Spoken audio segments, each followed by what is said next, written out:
ഇന്ന് നമുക്ക് എങ്ങനെ സിമ്പിളായിട്ട് ഒരു പേപ്പർ വെച്ചിട്ട് ബട്ടർഫ്ലൈനെ ചെയ്തെടുക്കാമെന്ന് നോക്കിയാലോ? അപ്പോൾ അതിനായിട്ട് ആദ്യം തന്നെ ഇതുപോലെ നടു വെച്ചിട്ട് ഞാൻ മടക്കി എടുക്കുന്നുണ്ട്.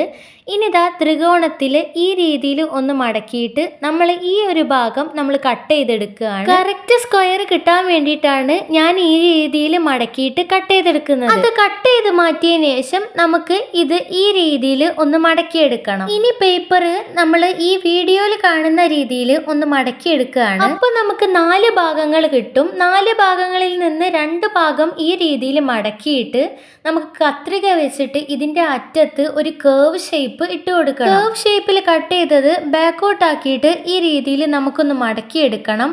ഇനി ഇതിന്റെ അടിയിൽ വരുന്ന ഈ ത്രികോണത്തിലുള്ള പോർഷൻ എടുത്തിട്ട് മുന്നോട്ടാക്കിയിട്ട് ഈ ഭാഗത്ത് ഒന്ന് അമർത്തി കൊടുക്കാം. ഇത് ചെയ്ത് വരുമ്പോഴത്തേക്കും നമ്മുടെ ബട്ടർഫ്ലൈ ഇവിടെ റെഡി ആയിട്ടുണ്ട്. ഇനി ഇതിന്റെ ഈ മുന്നിലെ ഈ ഒരു ഭാഗം നമുക്ക് പശ വെച്ചിട്ട് നന്നായിട്ടൊന്ന് ഒട്ടിച്ചെടുക്കണം. അപ്പോൾ ഇതാ നമ്മുടെ ബട്ടർഫ്ലൈ ഇവിടെ റെഡി ആയിട്ടുണ്ട്. ഉണ്ടാക്കി കഴിഞ്ഞപ്പോൾ തന്നെ ബട്ടർഫ്ലൈന് ജീവൻ വെച്ചു എന്നാ തോന്നുന്നത്. കയ്യിൽ നിന്ന് ഇറങ്ങിപ്പോന്നൊക്കെ ഉണ്ടായിരുന്നു. അപ്പോൾ എങ്ങനെയുണ്ട് നമ്മുടെ ബട്ടർഫ്ലൈ? അടിപൊളിയല്ലേ? എങ്ങനെയുണ്ടെന്ന് കമന്റ് ചെയ്യണേ.